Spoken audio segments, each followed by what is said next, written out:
Buenas tardes, vamos a describir brevemente cómo operan los defraudadores para que tengas mucho cuidado al momento de poner en venta tu automóvil. Desde hace varios años se han tenido muchas denuncias de diferentes bandas de defraudadores que operan en toda la República Mexicana. Por ejemplo, en el estado de Baja California se tiene identificado a uno de estos líderes de estas bandas de defraudadores, el cual aparece en la fotografía y a pesar de haber sido identificado no lo han podido atrapar todavía. Su nombre es Cristian Angulo Beltrán. Estos defraudadores se dedican principalmente a estafar a las personas que venden su vehículo usado, sobre todo vehículos seminuevos. Se calcula que tan solo en el estado de Baja California son defraudadas alrededor de 40 personas por mes, lo que les deja a los criminales una suma de alrededor de 8 millones de pesos de botín. Y por otro lado, deja una secuela y un daño muy grande en la sociedad y sobre todo en las personas que son víctimas de estos fraudes. Está por demás recomendarte que tengas mucho cuidado porque estos son defraudadores peligrosos y tienen asesoría jurídica de primera clase y te pueden hacer daño muy fácilmente si tú llegas a caer en su trampa. ¿Cómo operan los defraudadores? La manera como operan estos defraudadores es que buscan personas como tú que ponen anuncios de automóviles seminuevos y los ponen en venta y los anuncian en el periódico o en internet, o inclusive hay personas que ponen anuncios pegados a los cristales de su automóvil. El defraudador te va a contactar por teléfono aparentando ser un posible comprador que se interesa por tu automóvil. Incluso se presenta a sí mismo como una persona seria, como un empresario, o inclusive en algunos casos son mujeres que te llaman y se presentan como amas de casa o como mujeres de negocio o mujeres trabajadoras. En algunos casos también te llaman algunos defraudadores y te dicen que son junior o que son gente de dinero. En algunas de las llamadas que te hacen estos defraudadores te dicen que no tienen dinero en ese momento, te dicen que el dinero lo tiene uno de sus familiares, ya sea su papá, su hermano, su hermana, su esposo, su esposa, etcétera. Te dicen que su familiar les va a mandar el dinero a través de una transferencia bancaria y les va a mandar el dinero en cualquier momento. Con este argumento o con esta mentira, el defraudador te pide que tú les des tu número de cuenta para que mejor su familiar, en lugar de mandarle la transferencia a ellos, te mande la transferencia a ti directamente. Aquí debes de tener mucho cuidado. En un siguiente movimiento que ocurre sobre todo los días viernes por la tarde y los sábados en la mañana, el defraudador te hace un depósito en tu cuenta bancaria. Obviamente el defraudador no te dice que te deposita un cheque, tampoco te dice que ese cheque es falso. Simplemente te dice que su familiar ya hizo la transferencia y que hizo la transferencia o el depósito que lo hizo directamente en tu cuenta bancaria. Bueno, y mucho ojo aquí. Todos los bancos en México y también los bancos en Estados Unidos están contribuyendo a hacer más grande este problema de los fraudes con los cheques falsos. ¿Por qué? Porque todos los bancos aceptan que cualquier persona vaya a depositar cheques a cualquier cuenta bancaria y los bancos no checan, no verifican si ese cheque que se está depositando es auténtico o no. El banco no lo verifica en ese momento. Y bueno, lo peor de todo es que el banco, aun cuando todavía no ha verificado si ese cheque es auténtico, el banco pone de manera inmediata el monto del cheque que se está depositando, lo pone en tu saldo. Y con esto, pues bueno, te da la impresión de que ya tienes el dinero en tu cuenta. Es decir, si alguien va y te deposita un cheque falso por un valor de 100,000 pesos, si tú vas y checas el saldo, vas a ver ahí 100,000 pesos en tu saldo. Pero mucho ojo también, Esto no quiere decir que ya tienes el dinero en tu cuenta o que ya puedes usar ese dinero. En realidad, el banco todavía no te da ese dinero. Y si tú revisas los detalles en tu cuenta, revisas los detalles de ese depósito, vas a ver por ahí en algún lugar muy escondido, vas a ver con letra pequeñita una leyenda que dice salvo buen cobro, salvo buen cobro. Lo que quiere decir aquí es que el banco no te va a dejar que toques ese dinero hasta que el banco no haya validado la autenticidad de ese cheque. Y bueno, ¿cuándo va a validar el banco ese cheque? Eso va a ocurrir hasta después de 24 horas o hasta después de 48 horas. Es decir, si uno de estos cheques te lo depositan en viernes o en sábado, ese cheque no lo va a validar el banco hasta el día martes. Entonces, aquí mucho cuidado porque esa ventana de tiempo entre que te depositan un cheque falso y el banco se da cuenta que ese cheque es falso, van a ocurrir hasta 48 horas. Y mientras tanto, tú vas a ver en tu saldo, vas a ver que aparece el monto del cheque que te depositaron. Aun cuando tú no puedas tocar ese dinero, ahí vas a ver el monto del saldo. Mucho ojo, porque eso lo que quiere decir es que ese dinero no existe en realidad.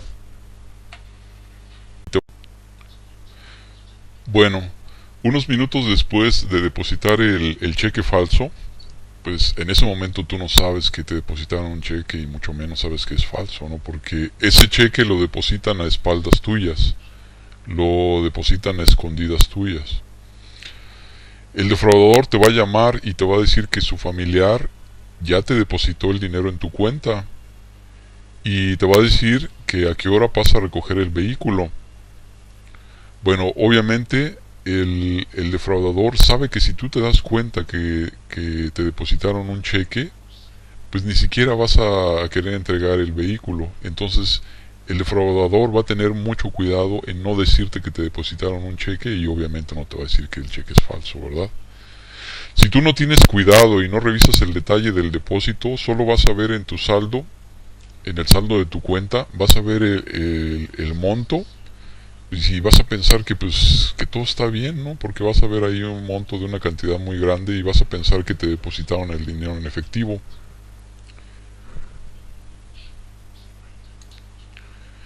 Bueno, pues muchas personas como tú en este punto no se dan cuenta del fraude, aún no se dan cuenta del fraude y pues bueno, deciden entregar su vehículo, ¿no?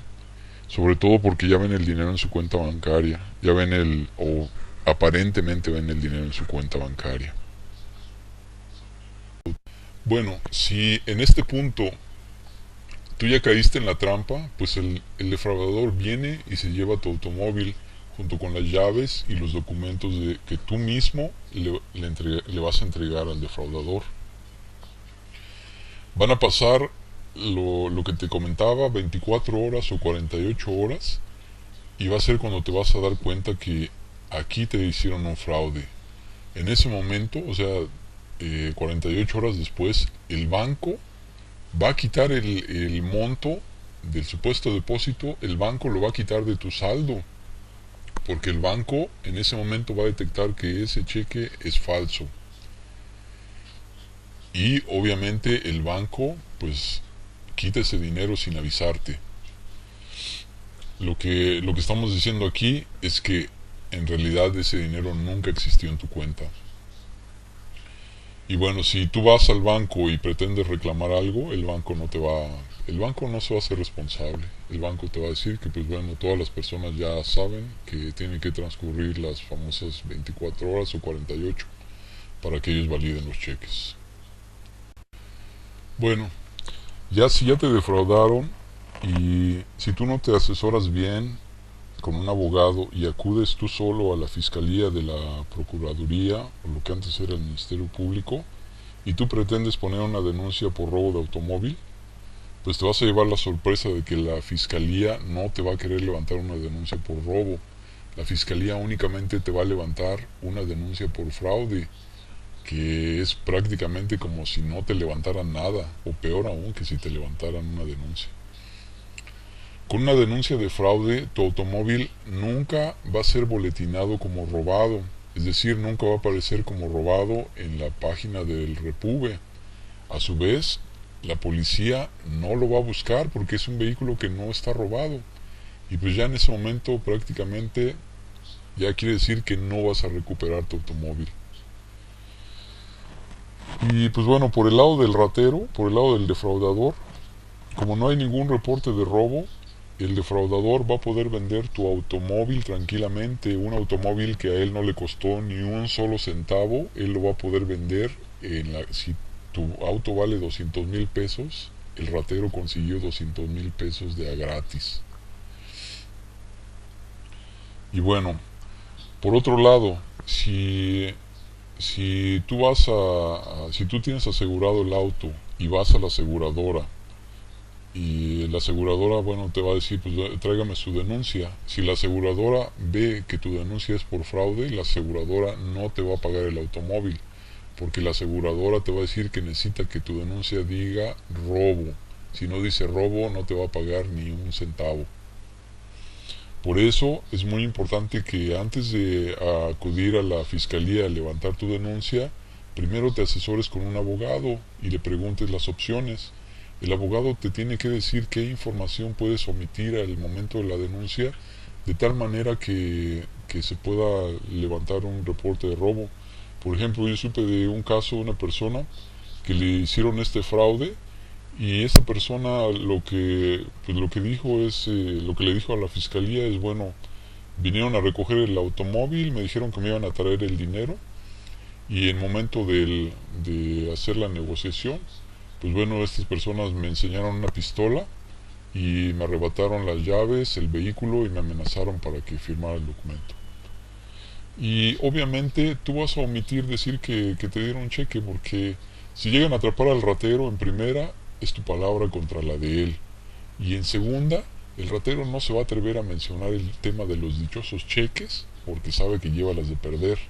Entonces te recomendamos que antes de ir a la fiscalía, es más, no me hagas caso a mí lo que estoy diciendo ahora de cómo levantar tu denuncia, mejor ve con un abogado y el abogado te va a asesorar mejor y te va a decir cómo levantar esa denuncia de tal manera que tu auto sea reportado como robado y haya o existan más posibilidades de que tu auto sea recuperado. Por último, te vamos a dar una recomendación muy importante.